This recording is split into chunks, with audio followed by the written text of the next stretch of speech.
Hello friends, स्वागत है आप सभी का एजुकेशन बाबा चैनल पर। आज हम रेगुलेटिंग एक्ट के बारे में पढ़ेंगे कि रेगुलेटिंग एक्ट कैसे जारी हुआ, कब जारी हुआ, किसने जारी किया, इसका महत्व क्या था और इसकी विशेषताएं क्या थी। तो चलिए शुरुआत करते हैं। तो रेगुलेटिंग एक्ट के बारे में जानने से पहले हम ये जान लेते हैं कि रेगुलेटिंग एक्ट भारत कैसे आया, मतलब रेगुलेटिंग एक्ट को कैसे पारित किया गया। तो 1600 ईस्वी में ईस्ट इंडिया कंपनी के रूप में ब्रिटिश भारत व्यापार करने आए। फिर उसके बाद शुरुआती तौर पर तो ये व्यापार तक ही सीमित रहे, लेकिन 1757 में प्लासी के युद्ध में विजय और 1764 में बक्सर के युद्ध में बंगाल विजय से इनके साम्राज्य का विस्तार होने लगा। तो ब्रिटिश सरकार ने कंपनी के प्रशासन को नियंत्रित और नियमित करने के लिए एक एक्ट पारित किया जिसे रेगुलेटिंग एक्ट कहा गया। इस एक्ट को 1773 में लॉर्ड नॉर्थ या जिसे फेडरिक नॉर्थ के द्वारा पेश किया गया। यह एक्ट भारत के संवैधानिक विकास में पहला मील का पत्थर था। अब जानते हैं कि इसका महत्व क्या था इस एक्ट का। चलिए, तो इसका महत्व यह है कि भारत में ईस्ट इंडिया कंपनी के कार्यों को नियमित व नियंत्रित करने की दिशा में ब्रिटिश सरकार द्वारा उठाया गया यह पहला कदम था। कि ब्रिटिश सरकार ने 1773 में ये पहला कदम उठाया था भारत में ब्रिटिश ईस्ट इंडिया कंपनी को नियमित और नियंत्रित करने के लिए। इसके द्वारा पहली बार कंपनी के प्रशासनिक और राजनीतिक कार्यों को मान्यता मिली। रेगुलेटिंग एक्ट पारित हो जाने से जो कंपनी के प्रशासनिक और राजनीतिक कार्यों को मान्यता मिल गई। इसके द्वारा भारत में केंद्रीय प्रशासन की नींव रखी गई। ये रेगुलेटिंग ही एक्ट था जिसके द्वारा भारत में केंद्रीय प्रशासन की नींव रखी गई। अब चलिए इसके विशेषताओं के बारे में जानते हैं कि इस एक्ट की क्या विशेषताएं थी।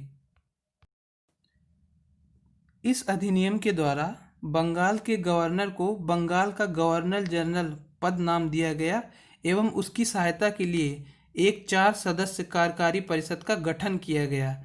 उल्लेखनीय कि ऐसे पहले गवर्नर लॉर्ड वॉरेन हास्टिंग थे।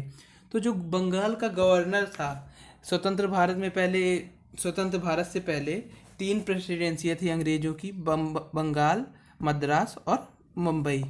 तो इन तीनों प्रेसिडेंसियों में भिन्न भिन्न क्या थे, गवर्नर थे जो वहाँ का प्रशासन देखते थे।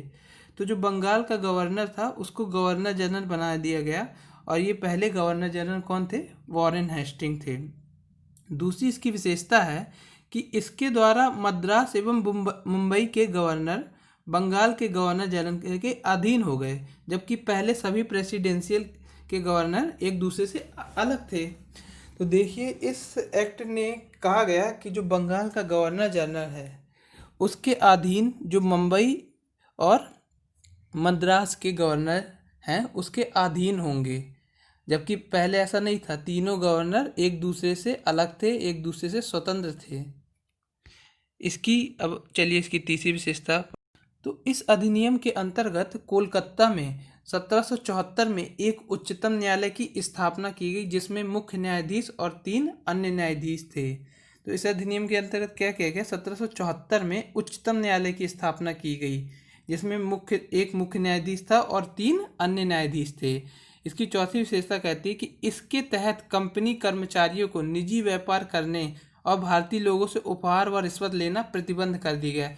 जबकि इससे पहले क्या करते रहे, जो ब्रिटिश ईस्ट इंडिया के कर्मचारी थे वो अपना खुद का निजी व्यापार भी किए हुए थे और साथ में जो भारतीय लोगों से उससे रिश्वत भी ले लेते थे। लेकिन इस एक्ट के पारित हो जाने के बाद इस पर प्रतिबंध लगा दिया गया। इस अधिनियम के द्वारा ब्रिटिश सरकार का कोर्ट ऑफ डायरेक्टर्स जो कंपनी की गवर्निंग बॉडी थी उसके माध्यम से कंपनी पर नियंत्रण सशक्त हो गया। इसने भारत में इसके राजस्व, नागरिक और सैन्य मामलों की जानकारी ब्रिटिश सरकार को देना आवश्यक कर दिया। तो इस प्रकार हमने आज रेगुलेटिंग एक्ट के बारे में पढ़ा कि कैसे आया रेगुलेटिंग एक्ट और किसने जारी किया, इसकी विशेषताएं क्या थी, इसका महत्व क्या था। अगर आपको वीडियो पसंद आया हो तो इसे लाइक ज़रूर करें और सब्सक्राइब भी करें। धन्यवाद।